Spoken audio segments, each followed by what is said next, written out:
बिस्मिल्लाहिर्रहमानिर्रहीम। Today's topic is the review of cell. या आप लोगों ने सेल नोट से पढ़ना है, फुल फ्लेज सेल नोट से पढ़ना है। ओके जी, स्टार्ट करते हैं।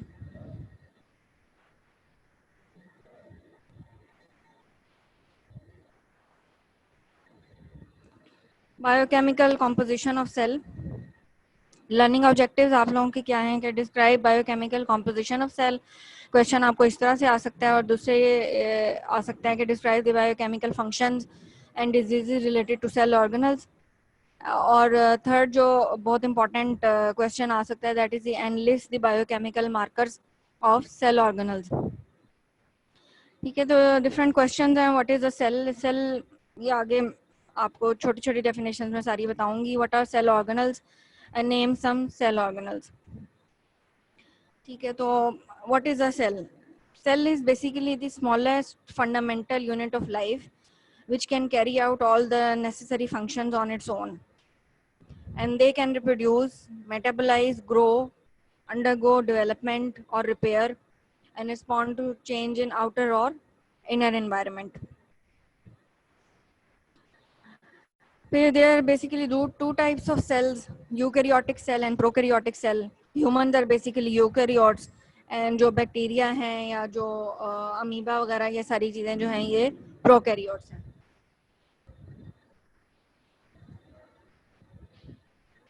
अब इसमें फर्दर हम देख लेते हैं कि यूकैरियोट्स में सेल को अगर हम उसका क्रॉस सेक्शन देखें तो उसके अंदर हमें क्या क्या चीज़ें नज़र आएंगी।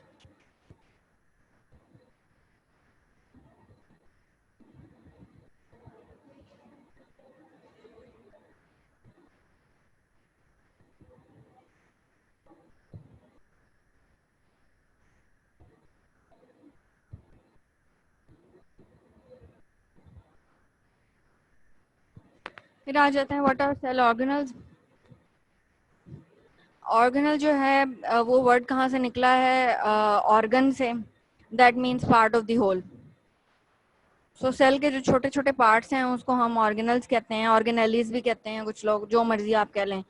ठीक है, so keeping in view the cell as a whole, organelles are its very small parts that help in carry out its functions. Cell organelles are structures that are membrane bound or they may be non membrane bound. जब भी आपने organelles को divide करना है तो उसको membrane bound और non membrane bound में डिवाइड करना है। मेम्ब्रेनस ऑर्गेनल्स कौन से हैं? दैट मीन्स कि जिसके अराउंड एक एक्स्ट्रा लेयर या एक एक्स्ट्रा मेम्ब्रेन जो है वो लगी हुई है। उसमें है nucleus, endoplasmic reticulum, mitochondria, Golgi apparatus, lysosomes, endosomes and vacuoles. These all are membrane bound structures. Non membranous कौन कौन से हैं? न्यूक्लियोलस हैं, राइबोसोम्स हैं, peroxisomes, centrioles, microtubules and microfilaments. ये सारे जो हैं ये नॉन मेम्ब्रेनस ऑर्गेनल्स हैं। फिर थोड़ी थोड़ी डिस्कशन इसी कर लेते हैं। न्यूक्लियस, आपको पता है कि सेल की सारी एक्टिविटीज को जो कंट्रोल करता है वो न्यूक्लियस कंट्रोल करता है। Nucleus is a double membrane structure. इसमें आपको पिक्चर में भी नजर आ रही होगी कि इसमें दो मेम्ब्रेन्स हैं, आउटर मेम्ब्रेन है और इनर मेम्ब्रेन है। It contains DNA and nucleolus in it and controls all the cell functions, और it acts as a brain using rest of the machinery of the cell. इसका cross section दिखाया हुआ है, उसके अंदर जो है हमारे पास डीएनए है और न्यूक्लियोलस है, और इसमें न्यूक्लियोप्लाज्म है। न्यूक्लियर पोर्स होते हैं जहाँ से डीएनए या जो भी प्रोटीन जो निकलनी है, जो भी मैसेज निकलना है वो पोर्स के थ्रू निकल जाता है। और न्यूक्लियस के साथ ही एसोसिएटेड होता है एंडोप्लाज्मिक रेटिकुलम। एंडोप्लाज्मिक रेटिकुलम का क्या फंक्शन होता है कि वो सारी जो इन्फॉर्मेशन है उसको ट्रांसफर करता है आगे थ्रू दीज क्रिस्टे और चैनल। फिर स्ट्रक्चर कॉन्स्टिट्यूएंट्स ऑफ न्यूक्लियस हैं। Nuclear membrane, it is a lipid bilayer having pores in it, and it controls selective transportation of materials, protects the inner machinery. Chromatin है, it is a combination of DNA and proteins, and it shows staining reaction and is basophilic. Staining reactions का क्या मतलब है कि मुख्तलिफ type के stains आप लोगों ने हिस्टोलॉजी में पढ़े हों शायद, कि हम माइक्रोबायोलॉजी में और हिस्टोपैथोलॉजी में कुछ स्टेन यूज करते हैं डिफरेंट टाइप्स ऑफ चीज़ों को स्टेन करने के लिए। स्टेन क्यों करते हैं हम? क्योंकि हम ट्रांसपेरेंट चीज़ को माइक्रोस्कोप से नहीं देख सकते, इसलिए हम उसको स्टेन करते हैं। Different type of inks use करते हैं, स्पेशल इंक्स होती हैं। तो उस जो डीएनए को स्टेन करने के लिए या जो प्रोटीन्स को स्टेन करने के लिए इंक्स होती हैं वो बेसोफिलिक इंक्स होती हैं, और वो ब्लू कलर में डाई करती हैं डीएनए और इसके अराउंड जो भी मटेरियल्स होते हैं उसको, न्यूक्लियस या न्यूक्लियोलस को ब्लू कलर में डाई करती हैं। फिर न्यूक्लियोलस है, that is a micronucleus and is rounded refractile body and it is concerned with the assembly of ribosomes. फिर न्यूक्लियर मेम्ब्रेन का मैंने आपको बताया है, it is a double layer lipid bilayer and it is responsible for the attachment of site for chromosomes and provides strength and stability, and also provides intermediate filaments attachment, and it fuses at certain points and form pores. Pores जो है basically क्या होता है, उसमें 50 proteins का combination होता है जो कि पोर्स बनाता है। और पोर्स से क्या ट्रांसपोर्टेशन होती है? Larger molecules like DNA polymerase need special signalling system और उनको एनर्जी रिक्वायर्ड होती है। सिलेक्टिव ट्रांसपोर्टेशन होती है, हर चीज आ जा नहीं सकती, इसमें जो है वो लॉकडाउन वाली ट्रांसपोर्टेशन होती है जैसे आजकल है। फिर आउटर सरफेस जो मैंने आपको पिक्चर में बताया था कि outer surface is adjacent to and rough endoplasmic reticulum and ribosomes which take part in protein synthesis. Endoplasmic reticulum इसके साथ क्यों इसके साइड पे क्यों रखा होता है? क्योंकि उसने सारे मैसेज लेके तो प्रोटीन सिंथेसिस के लिए आगे पास करने होते हैं राइबोसोम्स को। फिर न्यूक्लियोलस है, न्यूक्लियोलस जो है अगर हम न्यूक्लियस को स्टेन करें तो उसमें जो सबसे ज्यादा डीप स्टेन्ड पार्ट हमारे पास आएगा दैट इज न्यूक्लियोलस। न्यूक्लियोलस की जो एक्टिविटी है वो वेरी करती है according to the cellular activity of cell, के सेल का फेज जो है वो माइटोसिस फेज जो है वो उसका टीलो फेज चल रहा है, एना फेज चल रहा है या जो भी फेज चल रहा है, उस हिसाब से न्यूक्लियोलस की जो एबिलिटी है या उसकी जो एक्टिविटी है वो वेरी करती है। और अगर कोई सेल इनएक्टिव हो जाए तो न्यूक्लियोलस जो है वो खत्म हो जाता है। Nucleolus is concerned with the assembly of RNA subunits and synthesis of certain proteins. फिर फंक्शंस आ जाते हैं न्यूक्लियस के। न्यूक्लियस के क्या फंक्शंस हैं? सबसे इंपॉर्टेंट फंक्शन जो है कि ये सिंथेसिस ऑफ न्यू डीएनए में इन्वॉल्व है, रेप्लिकेशन करता है, ट्रांसक्रिप्शन में इन्वॉल्व है, synthesis of 3 major types of RNA जैसे ribosomal RNA, messenger RNA, transfer RNA. फिर नेक्स्ट जो हमारे पास इंपॉर्टेंट ऑर्गेनल है दैट इज माइटोकॉन्ड्रिया। माइटोकॉन्ड्रिया आप लोगों ने एफएससी में भी पढ़ा होगा, इसको पावर हाउस ऑफ सेल कहते हैं। पावर हाउस ऑफ सेल क्यों कहते हैं? बिकॉज ये एटीपी जनरेट करते हैं। माइटोकॉन्ड्रिया में इसका अपना एक स्पेसिफिक डीएनए भी होता है और राइबोसोम्स भी होते हैं इसके अंदर, and they may 100 in numbers in one cell and it can replicate on its own according to the energy requirements of the cell. Structure and functions क्या है इसके के mitochondrion is bounding by two concentric membranes that have different properties and biological functions.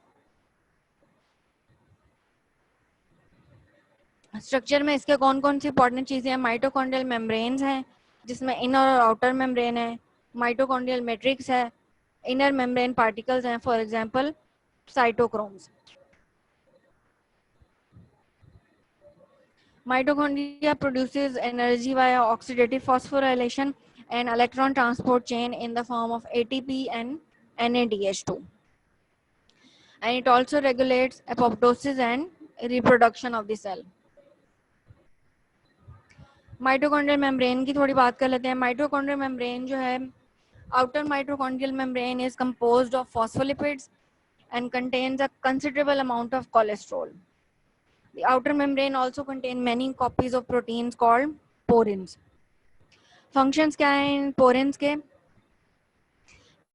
करती हैं जो भी जितनी भी सब्सटेंसेस हैं जिनका मॉलिक्यूलर वेट 10,000 से नीचे है उसको ये फ्रीली अलाउ करती हैं मूवमेंट। दैट इज वाई जो हमारे पास जो दो मेम्ब्रेन्स के बीच में जो फ्लूइड होता है माइटोकॉन्ड्रिया के अंदर, दैट रिजेंबल्स साइटोसोल, बिकॉज जो सेल का साइटोसोल है उससे बहुत सारी चीजें माइटोकॉन्ड्रिया के अंदर आती जाती रहती हैं। फिर इनर माइटोकॉन्ड्रियल मेम्ब्रेन है। इनर माइटोकॉन्ड्रियल मेम्ब्रेन जो that is very rich in proteins, ठीक है। इसमें high portion of phospholipids, cardiolipids होती हैं। और इनर मेम्ब्रेन जो है that is impermeable to ionic substances. और अगर हमने आयनिक सब्सटेंसेस इसके अंदर डालनी भी हो तो स्पेसिफिक कैरियर मॉलिक्यूल्स चाहिए होंगे, ठीक है।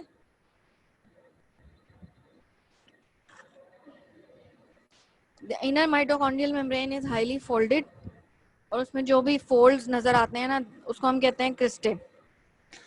क्रिस्टे उसमें किस लिए बने होते हैं? Because they increase the surface area for the functioning of mitochondria. और इनर माइटोकॉन्ड्रियल मेम्ब्रेन के अंदर contains the electron transport chain and electron carrier molecules complex 1, 2, 3 and 4। Characteristics क्या है कि जो इनर माइटोकॉन्ड्रियल मेम्ब्रेन है that is impermeable to most the ions, for example hydrogen, sodium, small molecules such as ADP, CTP, GDP, pyruvate, succinate. और अगर इन ions को हमने इसके अंदर मूव कराना हो तो हमें स्पेशलाइज्ड कैरियर मॉलिक्यूल्स चाहिए, स्पेशलाइज्ड ट्रांसपोर्टर्स चाहिए। फिर इसके अंदर जो इनर मेम्ब्रेन है उसके अंदर स्पेशल पार्टिकल्स होते हैं जिसको हम इनर मेम्ब्रेन पार्टिकल्स कहते हैं, जो कि प्रोजेक्ट होते हैं इनटू माइटोकॉन्ड्रियल मैट्रिक्स। ये जो पार्टिकल्स होते हैं ये बहुत इंपॉर्टेंट कंपोनेंट बनाते हैं एटीपी सिंथेस कॉम्प्लेक्स का, जो कि इलेक्ट्रॉन ट्रांसपोर्ट चेन में यूज होता है। और उसके बाद उसमें से एटीपी जनरेट होती है, इसको कॉम्प्लेक्स 5 भी कहते हैं। तो ये सिंपल देखें माइटोकॉन्ड्रिया का स्ट्रक्चर है। इसकी दो मेम्ब्रेन्स हैं, inner membrane and outer membrane. Outer membrane is permeable to many of the ions, ठीक है। इनर मेम्ब्रेन आयनिक सब्सटेंसेस को पास नहीं होने देती अनटिल अनलेस कोई ट्रांसपोर्टर अवेलेबल हो। ये दोनों मेम्ब्रेन, इंटर मेम्ब्रेनस स्पेस है ये इनर मेम्ब्रेन की जो दो बाउंड्रीज हैं उसके बीच में। फिर ये जो फोल्ड्स बने हुए हैं इसको हम क्रिस्टे कहते हैं, और इसके अंदर राइबोसोम्स भी होती हैं और डिफरेंट टाइप्स ऑफ ग्रेन्यूल्स भी होते हैं। और इनर मेम्ब्रेन पार्टिकल्स होते हैं जिसको हम कॉम्प्लेक्स 5 और एटीपी सिंथेस कॉम्प्लेक्स भी कहते हैं।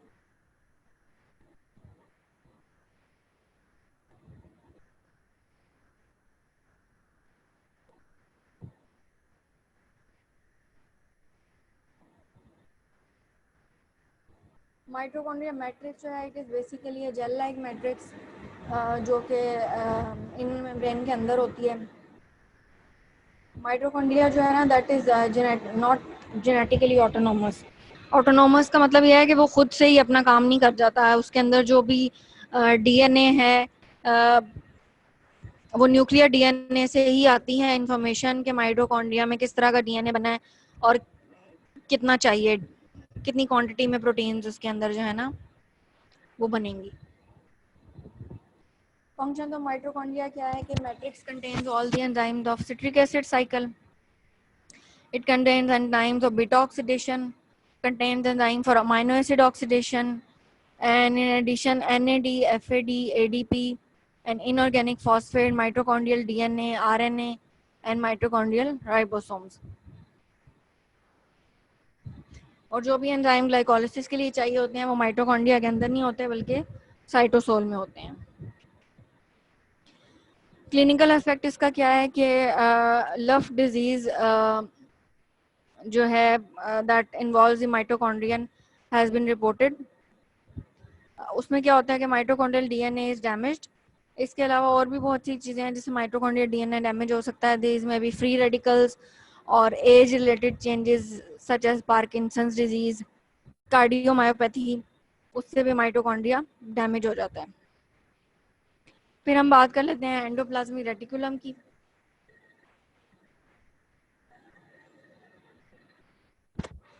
एंडोप्लाज्मिक रेटिकुलम जो है that is an ultra microscopic structure and it is composed of a continuous system of ribbon like structure जो कि आपस में interconnected tubules हैं। Two forms हैं इसकी, rough with attached ribosomes and smooth without ribosomes। and Its function is in protein packaging, carbohydrate synthesis, and glycosylation and lipid metabolism.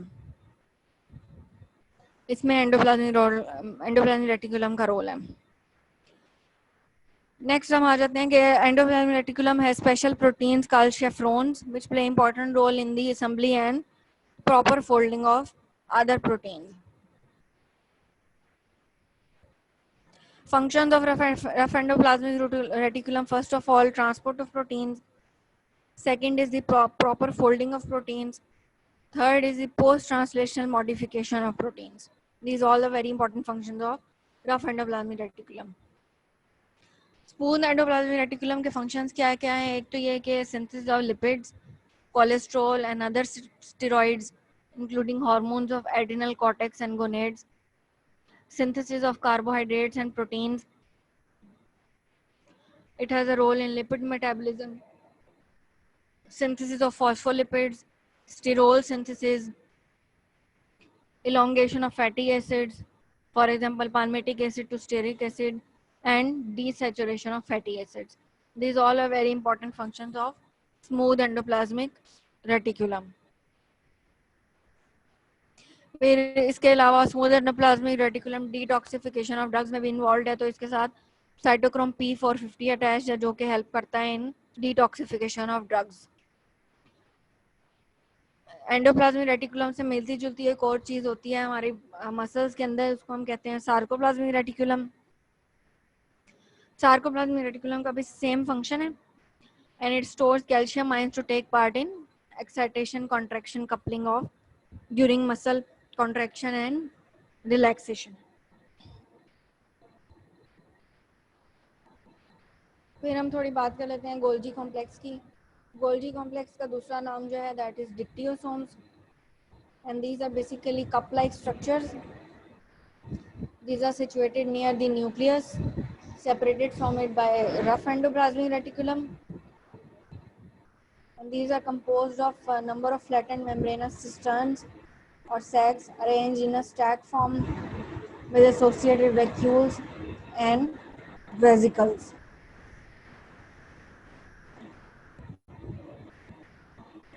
ये देखें Golgi complex का बताया हुआ है कि यहाँ पे ये न्यूक्लियस है, उसके आगे रफ एंडोप्लाज्मिक रेटिकुलम है और उसके आगे जो इंटरकनेक्टिंग सैक्स हैं जो या सिस्टर्न्स हैं ये गोल्जी ऑपरेटस है.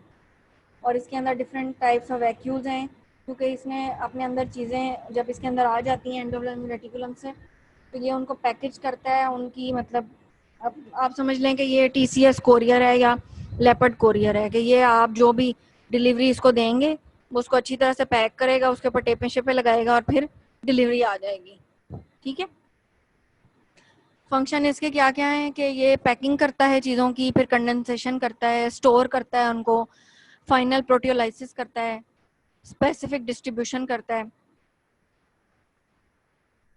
और क्या क्या चीज़ें इसके अंदर होती हैं? ग्लाइकोप्रोटीन्स की मॉडिफिकेशन होती है जैसे आप लोगों ने कोलेजन में पढ़ा था, वो गोल्जी ऑपरेटस में होती है.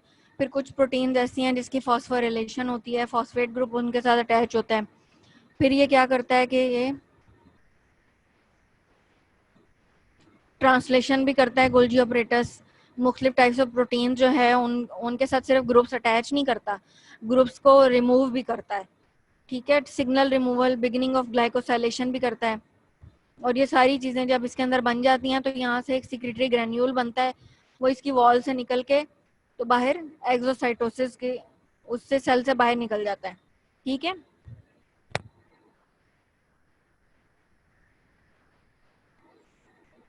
और गोल्जी कॉम्प्लेक्स जो है that is a site of production of primary lysosomes. Golgi apparatus जो है उसी से पहले जो भी पैकेज मॉलिक्यूल्स होते हैं वो लाइसोसोम के अंदर चले जाते हैं, उसके अंदर कुछ एंजाइमेटिक रिएक्शंस होती हैं और फिर वो एंडोसोम्स बन के वो बाहर निकल जाते हैं यहाँ से. ठीक है. सिक्रेटरी वेसिकल्स ये डायरेक्ट भी निकाल सकता है to exterior.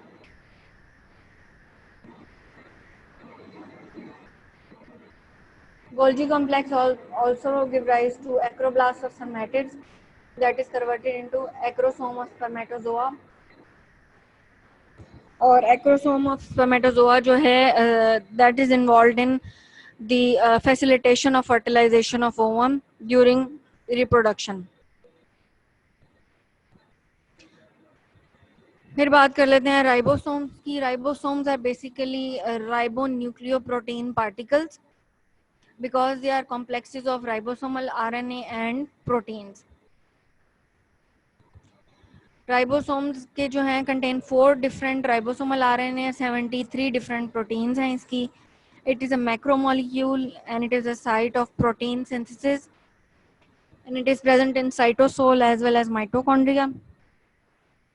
It has two subunits, 40S and 60S. Ribosomal के जो सब यूनिट्स हैं, स्मॉलर सब यूनिट्स में 33 प्रोटीन्स, लार्जर सब यूनिट में 40 प्रोटीन्स हैं और स्मॉलर सब unit is composed of 18 S strand, larger subunit is composed of 28S, 5.8S and 5S strands. Smaller subunit is the site of attachment and translation of messenger RNA, and larger subunit is responsible for release of newly synthesized proteins. Polysome क्या चीज है? अब कुछ places में ribosome जो है ना वो आपस में एक नेकलेस की तरह या एक बीड्स की तरह ना आपस में अरेंज हो जाते हैं और एग्रीगेट हो जाते हैं, तो उसको हम कहते हैं पॉलीसोम और पॉलीराइबोसोम्स। और जितनी लंबी पॉलीसोम की लेंथ होगी ना, इट मीन्स कि उतनी लंबी प्रोटीन होगी और उतनी लंबी एसोसिएटेड मैसेंजर आरएनए की लेंथ होगी। फंक्शन ऑफ राइबोसोम क्या है? सबसे पहला इंपॉर्टेंट फंक्शन जो इसका ये है कि प्रोटीन सिंथेसिस, उसमें ये एंजाइम्स बनाता है और वो जो एंजाइम्स हैं, जो भी प्रोटीन्स हैं, वो डायरेक्टली डिफरेंट ऑर्गेनल्स तक जा सकती हैं, फॉर एग्जांपल माइटोकॉन्ड्रिया और पेरोक्सिसोम्स। फिर ये डिफरेंट मॉलिक्यूल्स हैं जो कि हैं lysosomes, peroxisomes and endosomes and vacuoles. Lysosomes का आपको पता है कि लाइसोसोम जो है that is basically involve in the autolysis of cell products. Lysosome के अंदर जो भी चीज जाएगी तो वो क्या करेगा, लाइसोसोम्स के अंदर कुछ एंजाइम्स हैं जो कि प्रोटीन्स को डिग्रेड करेंगे और बेसिकली ये it is a kind of it works as a degradating machinery of the cell. जितने भी जो सेल का जो गार्बेज है ना उसको खत्म करते हैं लाइसोसोम्स। फिर कुछ लाइसोसोम्स में जो है ना they contain digestive enzymes and they function in cell renewal, break down old cell parts and digest invaders। Bacteria को भी डिस्ट्रॉय करते हैं ये। बायोमेडिकल इंपॉर्टेंस इसकी क्या है कि ऑटोफेजी। ऑटोफेजी ये है कि सेल अपने जो पार्ट्स हैं उसको खुद ही खत्म कर देता है बिकॉज जो ओल्ड सेल्स हैं वो खत्म होने होते हैं। हेट्रोफेजी, हेट्रोफेजी क्या है कि ये एक्सोजिनस मटेरियल, जो भी बाहर से मटेरियल आता है सेल के अंदर, उसको लाइसोसोम्स एंडोसाइटोसिस, पिनोसाइटोसिस या फेगोसाइटोसिस के थ्रू खत्म कर देते हैं। फिर बैक्टीरियल डाइजेशन होती है, लाइसोसोम्स एनगल्फ कर लेते हैं बैक्टीरिया को और उसमें जो भी एंजाइम्स हैं सारे प्रोटियोलिटिक या हाइड्रोलिटिक एंजाइम उसके थ्रू बैक्टीरियल डाइजेशन हो जाती है। फिर acrosome reaction by sperm cells it also dependent on lysosomes. Protein degradation और एम्ब्रियोनिक लाइफ में क्या होता है कि जो भी पुराने सेल्स जो भी एम्ब्रियोज के डिस्ट्रॉय होते हैं वो लाइसोसोम्स की वजह से होते हैं।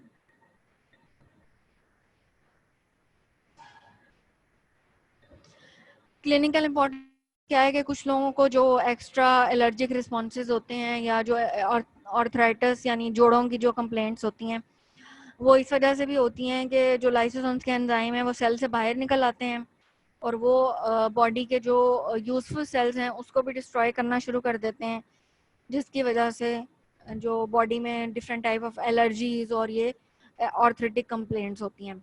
और इसकी वजह से ही बोन्स जो हैं वो भी इरोजन हो सकती है, उनकी बोन्स वीक हो सकती हैं due to lysosomal enzymes like hydrolysis.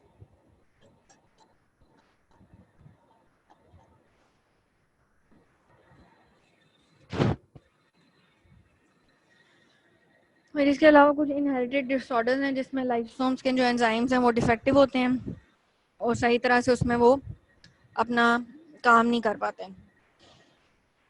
उसको हम कहते हैं लाइसोसोमल स्टोरेज डिजीजेस।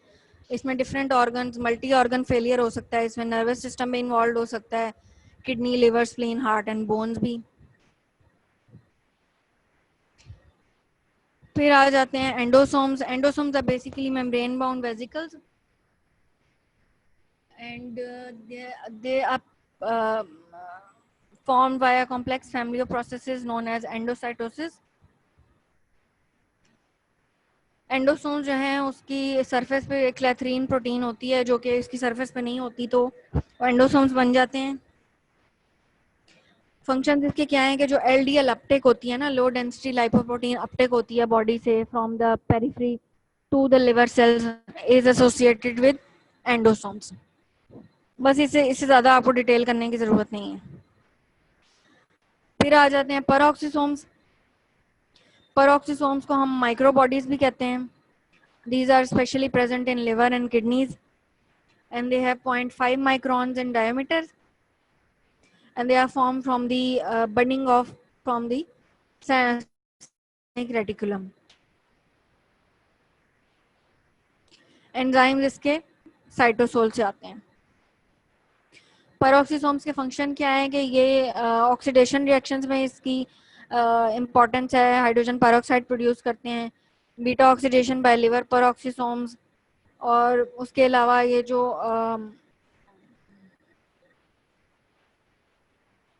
इसमें एंजाइम प्रोड्यूस होते हैं कैटालेस, जो कि डिस्ट्रॉय करते हैं फ्री रेडिकल्स को।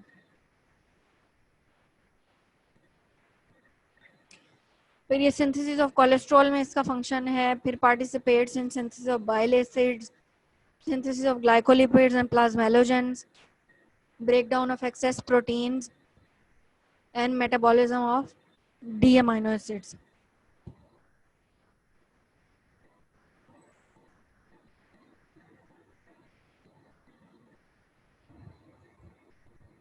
पेरोक्सिसोम के मेल फंक्शन है ज़ेल्वेगर सिंड्रोम। इसमें क्या होता है कि that is a genetic defect, और इसमें पेरोक्सिसोम्स के पोर्स नहीं बनते, जिसकी वजह से लॉन्ग चेन फैटी एसिड्स जो हैं वो एक्यूमुलेट हो जाते हैं in brain, so bile acid formation होती है, और ऐसे बच्चों को न्यूरोलॉजिकल इम्पेयरमेंट होती है, एंड दे हैव अदर जो डिसऑर्डर्स हैं, ये इन्फेंटाइल रेफसम डिजीज है। बस आप ज़ेल्वेगर ही याद रखें, ये आप लोग छोड़ दो। फिर आ जाते हैं सेंट्रियोल्स। सेंट्रियोल्स आप लोगों ने एफएससी में भी पढ़े होंगे। These are pairs of microtubular structures and they have a role in cell division. फिर आ जाता है साइटोस्केलेटन ऑफ सेल। साइटोस्केलेटन क्या करता है कि बेसिकली साइटोस्केलेटन में 3 इंपॉर्टेंट फिलामेंट्स आते हैं, microfilaments, microtubules and intermediate filaments. These filaments are involve in the transportation, और जो भी मूवमेंट होती है सेल के अंदर वो सारी साइटोस्केलेटन के थ्रू होती है, और सेल का जो एक फ्रेमवर्क बना होता है that is due to cytoskeleton. Function इसका क्या है कि ये सेल की जो कैरेक्टरिस्टिक शेप होती है that is due to cytoskeleton, और सेल डिवीजन में इसका रोल है। और दूसरी ये कि ये डिफरेंट ऑर्गेनल्स को, क्रोमोसोम्स को गाइड करता है ड्यूरिंग सेल डिवीजन के उन्होंने किस तरह से मूव करना है। एब्नॉर्मेलिटीज इसकी बहुत सारी हैं। एक तो ये कि ऑर्गेनाइजेशन ऑफ माइक्रोट्यूब्यूल्स जो है वो डिफेक्टिव हो सकती है, जिसकी वजह से स्पर्म मोटिलिटी जो है वो ठीक नहीं होती, और it is a cause of male infertility. और दूसरे ये कि जो हमारी जो रेस्पिरेटरी एपिथेलियम होती है उसके अंदर डिफरेंट सीलिया होते हैं, वो भी साइटोस्केलेटन ही है। तो अगर वो सीलिया में कोई अबनॉर्मेलिटी हो या म्यूटेशन हो, सीलिया सही से काम ना करें, तो रेस्पिरेटरी इन्फेक्शन ज़्यादा होती हैं ऐसे बंदे को, मायोपैथीज भी हो सकती हैं, न्यूरोलॉजिकल डिजीज भी हो सकती हैं, और स्किन डिजीजेज भी हो सकती हैं। फिर आ जाते हैं बायोकेमिकल मार्कर्स और सेल ऑर्गेनल्स। मार्कर्स बेसिकली क्या हैं? These are mostly enzymatic proteins, और these are specific to each organelle. These are different markers. Plasma membrane का क्या है? 5 न्यूक्लियोटाइडेज और सोडियम पोटेशियम एटीपेज. न्यूक्लियस का क्या है? DNA polymerase, RNA polymerase. Endoplasmic reticulum का ग्लूकोज 6 फॉस्फेटेज. गोल्गी बॉडीज का गैलेक्टोसाइल ट्रांसफेरेज. लाइसोसोम्स का एसिड फॉस्फेटेज. माइटोकॉन्ड्रिया का सक्सिनेट डिहाइड्रोजिनेज साइटोक्रोम. पेरोक्सोसोम्स का catalase cytosol collected dehydrogenase and glucose dehydrogenase. ये आपको बस एक एक एंजाइम इसका याद होना चाहिए, एक एक याद कर लो बस. Yeah, these are different the summary of the metabolic functions of cell organelles. Plasma membrane जो है that is responsible for transport of molecules in and out of the cell. Lysosomes मैंने आपको बताया कि वो गार्बेज फैक्ट्री है, वो different types of molecules की हाइड्रोलिसिस करती है. गोल्गी ऑपरेटर्स जो है that is post translation modification and export of proteins. Rough endoplasmic reticulum biosensitive proteins and their secretion. Smooth endoplasmic reticulum is responsible for lipid synthesis and metabolism of foreign compounds. Nucleus is the control house of the cell. Peroxisomes जो है metabolism of hydrogen peroxide and oxidation of long chain fatty acids. Nucleolus synthesis of ribosomal RNA and formation of ribosomes. Mitochondria is the powerhouse of cell. Cytosol site of lipolysis. Pentose phosphate pathway, gluconeogenesis, urea cycle. सारे important metabolic functions of cell organelles. अब आपको cell membrane करानी है, आप 5 minute की break ले लो, फिर मैं आपको सेल मेम्ब्रेन करा देती हूँ.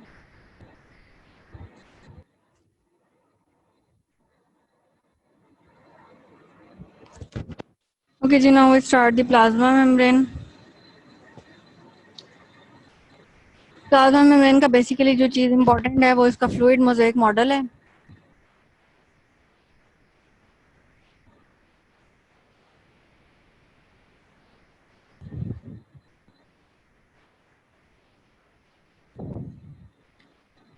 ठीक है, लर्निंग ऑब्जेक्टिव्स क्या हैं कि स्ट्रक्चर ऑफ प्लाज्मा मेम्ब्रेन आपको पता होना चाहिए, फॉर्मेशन ऑफ लिपिड बाइलेयर किस तरह होती है, फ्लूइड मोज़ेक मॉडल बेसिकली है क्या, और फ्लूइडिटी ऑफ मेम्ब्रेन किस चीज़ पर डिपेंड करती है. Plasma membrane separates the cell content from the outer environment, and it has selective permeability that mediates the flow of molecules and ion into and out of the cell. Chemical composition इसकी क्या है कि it is composed of lipids, proteins and carbohydrates. 40% of dry weight जो है that is lipids, 60% is proteins and 1 to 10% is carbohydrate. Lipids में कौन कौन सी, इसके अंदर कौन कौन सी लिपिड्स इन्वॉल्व हैं? फैटी एसिड्स हैं, ग्लिसरोफॉस्फोलिपिड्स, स्फिंगोलिपिड्स एंड कोलेस्ट्रॉल. प्रोटीन्स में internal membrane proteins, intrinsic proteins, फिर पेरिफेरल मेम्ब्रेन प्रोटीन्स हैं और ट्रांस मेम्ब्रेन प्रोटीन्स हैं. कार्बोहाइड्रेट्स में ग्लाइकोप्रोटीन्स हैं और ग्लाइकोलिपिड्स हैं.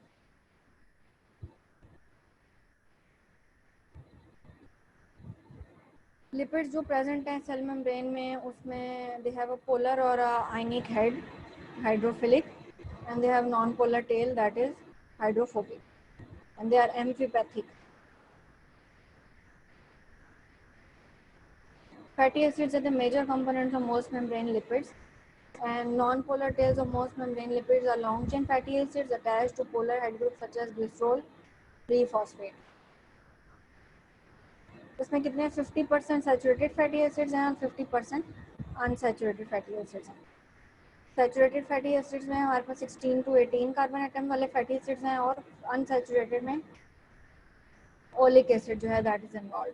और जितने ज़्यादा अनसैचुरेटेड फैटी एसिड्स होंगे उतनी ज़्यादा मेम्ब्रेन की फ्लूइडिटी ज़्यादा होगी. ग्लिसरोफॉस्फोलिपिड्स उसके अंदर कौन कौन से हैं? सेफेलिन्स हैं, फॉस्फेटिडाइल इथेनोलिमोन अमाइन, लेसिथिन्स हैं, फॉस्फेटिडाइल कोलिन और फॉस्फेटिडाइल सीरीन.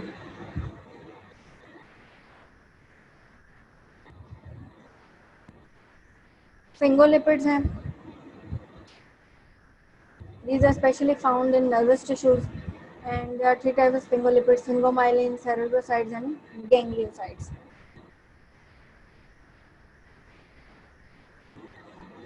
Cholesterol जो है specific extrusive component of animal membranes, and इसके जो हाइड्रोकार्बन एंड होते हैं, these are buried in the interior, and hydrophilic polar head is only exposed to water. Cholesterol helps to regulate the fluidity of animal membranes. Proteins मैंने आपको बताया plasma membrane में कौन कौन सी हैं, ये बहुत इंपॉर्टेंट है. Integral proteins, peripheral proteins and transmembrane proteins. अब ये डिफरेंट फंक्शंस हैं इंटेग्रल प्रोटीन्स, पेरिफेरल प्रोटीन्स और ट्रांस मेम्ब्रेन प्रोटीन्स के. ये बहुत इंपॉर्टेंट हैं. These proteins, integral proteins as their name, ये इंटेग्रल है, मतलब ये बहुत डीप प्रेजेंट है. These proteins are deeply embedded in the membrane, and they have van der Waals forces with the hydrophobic regions of the membrane. Peripheral membrane protein, these are weakly bound to the surface by ionic interaction of the hydrogen bonds, and they also interact with integral proteins, and they can be removed without disrupting the membrane. Transmembrane protein जो हैं, they span the whole breadth of the membrane, means कि ये inward to outward दोनों areas में ये span करती हैं. Hydrophobic chains of amino acids are embedded in the hydrophobic central core of a membrane. These proteins can serve as also receptors for hormones, neurotransmitters, tissue-specific antigens, and growth factors. This is basically the fluid mosaic model of plasma membrane. इसमें आप देख लें कि integral protein इस तरह पड़ी हुई हैं कि जैसे ये एम्बेड हुई हैं बीच में. फिर मेम्ब्रेन चैनल है, ये ट्रांसपोर्ट ऑफ आयंस वगैरह के लिए है. ये इंटेग्रल ग्लाइकोप्रोटीन है. लिपिड बायलेयर्स हैं. ये पेरिफेरल प्रोटीन है जो बिल्कुल पेरिफेरी पे लगी हुई है. और ये कार्बोहाइड्रेट चेन्स हैं.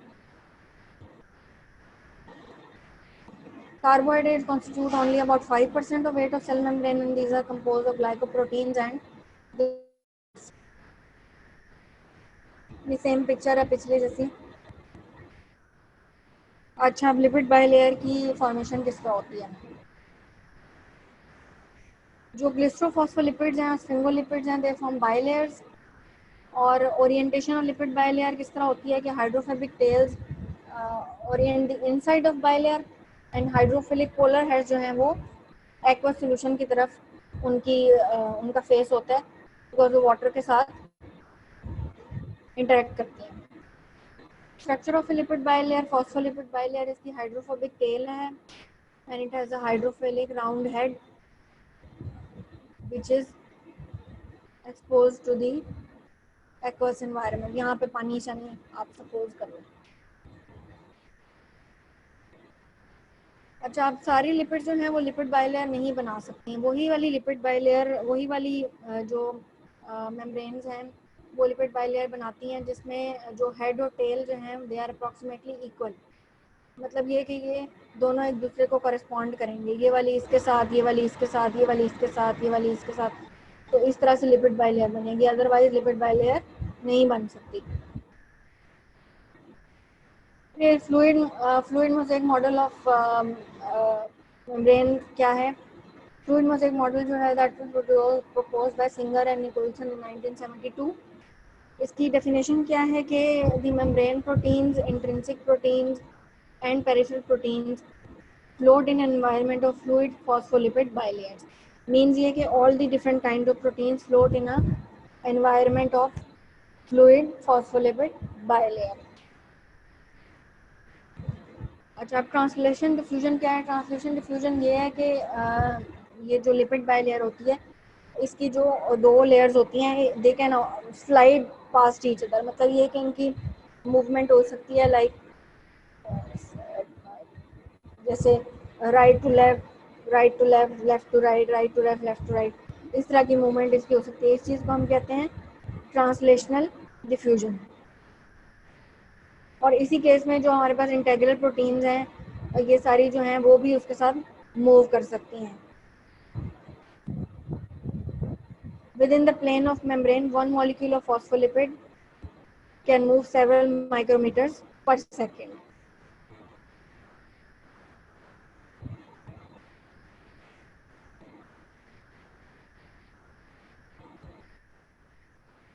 फ्लूइडिटी ऑफ मेम्ब्रेन जो है वो डिपेंड करती है विस्कोसिटी ऑफ लिपिड बाइलेयर के, उसकी विस्कोसिटी कितनी है, और विस्कोसिटी उसके डिफरेंट चीज़ों पे डिपेंड करती है जो कि फैक्टर्स जो डिटरमिन करते हैं फ्लूइडिटी को, वो हैं टेम्परेचर, कोलेस्ट्रॉल और कंपोजिशन ऑफ मेम्ब्रेन के, उसमें सैचुरेटेड फैटी एसिड ज़्यादा हैं या अनसैचुरेटेड ज़्यादा हैं। अच्छा, अब जब भी हम किसी चीज़ का, आपको पता होगा कि जब भी हम किसी चीज़ को हीट देते हैं तो उसमें जो मॉलिक्यूल्स हैं वो ज़्यादा तेज़ी से मूव करते हैं, उनके अंदर काइनेटिक एनर्जी ज़्यादा आ जाती है। Same is the case with plasma membrane. अगर हीटिंग प्रोवाइड, अगर टेम्परेचर ज़्यादा होगा तो प्लाज्मा मेम्ब्रेन की फ्लूइडिटी जो है वो ज़्यादा होगी, क्योंकि जो प्लाज्मा मेम्ब्रेन के जो अंदर जो जेल लाइक स्ट्रक्चर्स हैं वो लिक्विड कैरेक्टरिस्टिक की तरफ ज़्यादा आना शुरू हो जाएंगे। And the temperature at which the structure of plasma membrane changes from an ordered to a disordered state is called the transition temperature. फिर कोलेस्ट्रॉल है।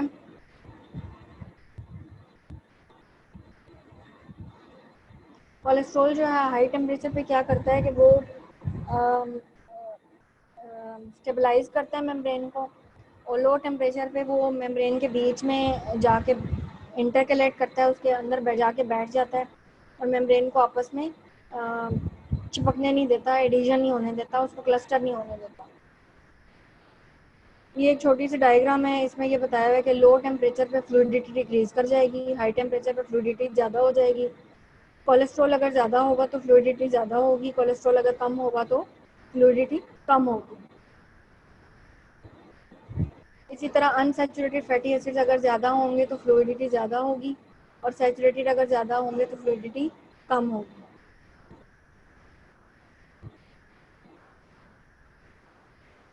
अब रेड सेल मेम्ब्रेन में स्पेसिफिक टाइप ऑफ मेम्ब्रेन हैं जिसमें specific structures present हैं। ये आपको question viva में पूछा जा सकता है या एमसीक्यूज में आ सकता है। Two major integral proteins are found in red cells, these are glycophorins and band three proteins. और उसमें पेरिफेरल प्रोटीन्स कौन सी हैं? स्पेक्ट्रिन, एक्टिन और एनकाइरिन। सिर्फ इनके नाम आपको पता होने चाहिए।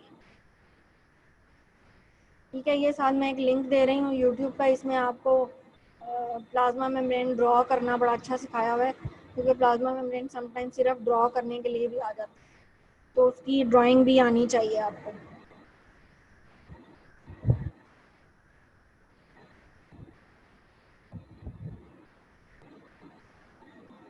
ये यहाँ पे ओपन नहीं हो रही है, आप लोग को मैं ये सेंड कर दूंगी तो आप लोग देख लेना।